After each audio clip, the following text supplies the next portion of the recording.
Hey, Grace.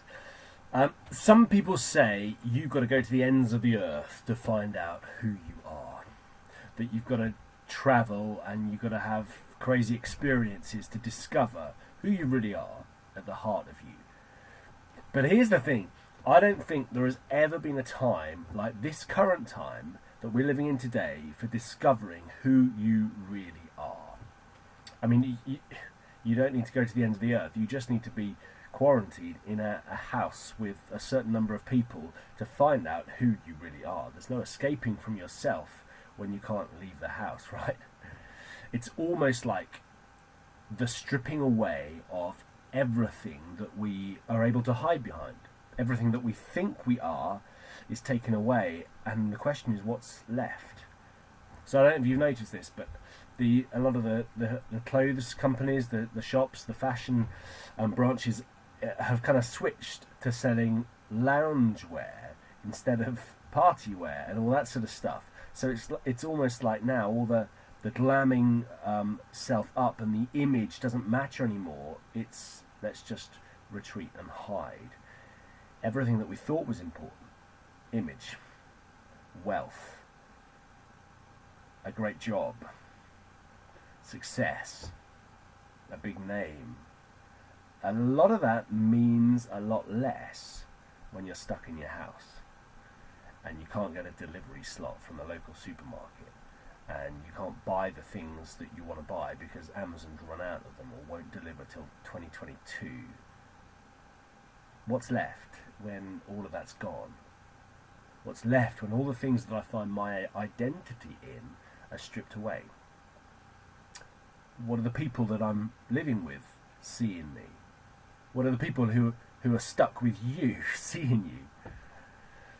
Matthew Henry, who was a Christian from years ago, he said he is not able to worship God publicly who does not worship him in private. He said, look, if worship isn't about going to church, it's not about a meeting, it's not about being able to belt out some great songs. Worship is who you are when the door's shut. Worship is who you are when the curtains are closed. Worship is who you are when everything else is stripped away.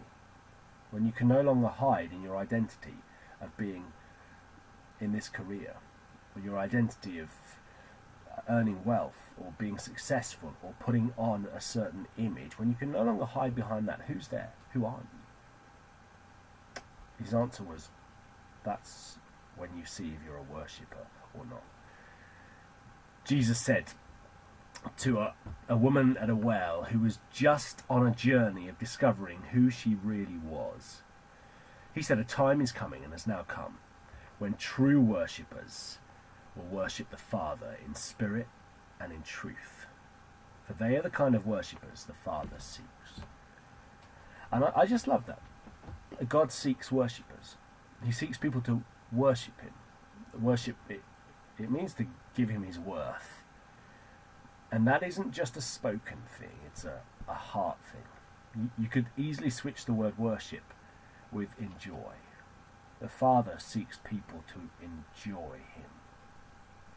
In this time of stripping away and finding out who we are, there's a big question. Are we enjoyers of God? Are we worshippers of the Father? That's what he's calling us to be. That's where he promises satisfaction. You find your identity in anything else, it will fail you and it will destroy you. But when you become a worshipper, you humble yourself and you say, you are my enjoyment, O God. You are the delight of my soul and the joy of my heart. That's the place where the human soul finds its ultimate fulfillment and satisfaction. So I want to encourage you, in a time of stripping away, in a time of thinking, well, maybe this wasn't everything I thought it was. Maybe my identity isn't that. You really want to find yourself. You've got to lose yourself and find the Father who is worthy of your enjoyment. He's seeking people to enjoy him. Will you? God bless you. See you soon.